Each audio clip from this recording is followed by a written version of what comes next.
আজ ময়মনসিংহ জেলা স্টেডিয়ামে ফেডারেশন কাপ ফাইনালের বাকি থাকা শেষ 15 মিনিট খেলতে মুখোমুখি হবে আবাহনী লিমিটেড ও বসুন্ধরা কিংস। ম্যাচটি শুরু হবে বিকাল 3:30টায়। গত মঙ্গলবার আবাহনী কিংসের মধ্যকার ফাইনালের শেষ 15 মিনিটের খেলা হতে দেয়নি বৃষ্টি ও আলোক স্বল্পতা।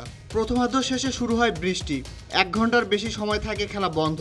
এরপর নির্ধারিত সময়ে খেলা 1-1 গোলে শেষ হলে অতিরিক্ত সময়ে গড়ায় খেলা। অতিরিক্ত সময়ের প্রথম 15 মিনিট কোনো দল গোল করতে না পারলেও পরের 15 মিনিট আর খেলা সম্ভব হয়নি আলোক স্বল্পতার কারণে। আবাহনী যদিও ম্যাচটি শেষ করতে চেয়েছিল, রেফারি আলোক স্বল্পতার কথা বললে সঙ্গে সঙ্গে ম্যাচ স্থগিত সিদ্ধান্ত মেনে নেয় কিংস।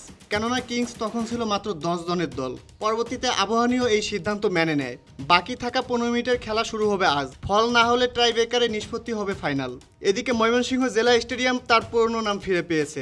রফিক উদ্দিন ভূঁইয়া নাম বাদ দিয়ে স্টেডিয়াম আবারও ফিরে গিয়েছে তার পুরনো নাম ময়মনসিংহ জেলা স্টেডিয়ামে। স্টেডিয়ামের পানি নিষ্কাশন ব্যবস্থা নাই বললেই চলে। Zahid Hasan, BD archive.